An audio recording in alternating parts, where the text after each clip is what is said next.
भारत माँ के चरणों में मेरा नमन तथा सभी मंचासीन अतिथियों को मेरा प्रणाम। आज 26 जनवरी ये सिर्फ एक तारीख नहीं है।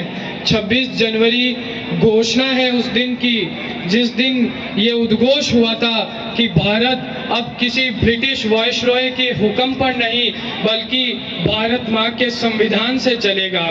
26 जनवरी जिस दिन भारत पूर्णतः गणतांत्रिक, लोकतांत्रिक तथा स्वयं प्रभु राष्ट्र के रूप में घोषित हुआ था।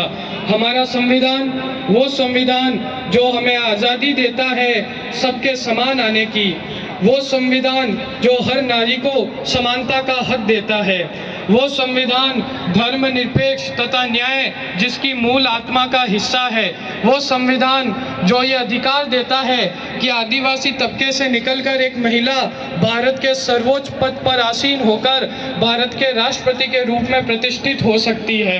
वो संविधान यदि आज सुरक्षित है तो सिर्फ इसीलिए कि भारत माँ की सुरक्षा में खड़ा सैनिक अपनी वर्दी पहनते वक्त ये शपथ उठाता है कि हमें खुद से पहले देश का ध्यान रहेगा, हमें खुद से पहले देश का ध्यान रहेगा, हर धर्म ग्रंथ से बढ़कर हमारे लिए संविधान रहेगा।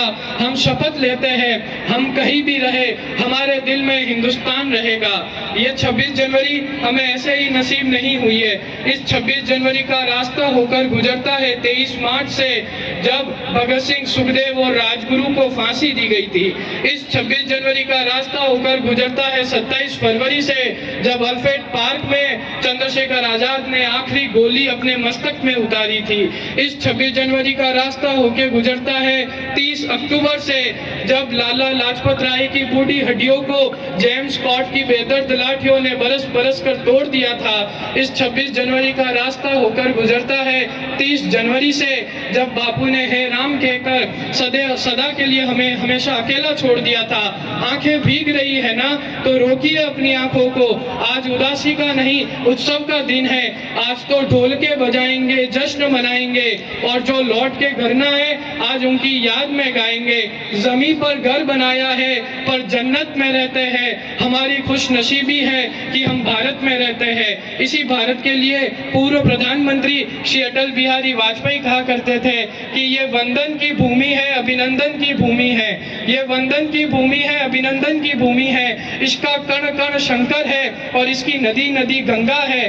हम जिएंगे तो भी इस धरा के लिए और हमारे मरने के बाद हमारी अस्थियों को यदि कोई कान लगाकर सुनेगा तो एक ही आवाज आएगी, भारत माता की जय। भारत के राष्ट्र की सबसे महत्वपूर्ण आधार है भारत का युवा।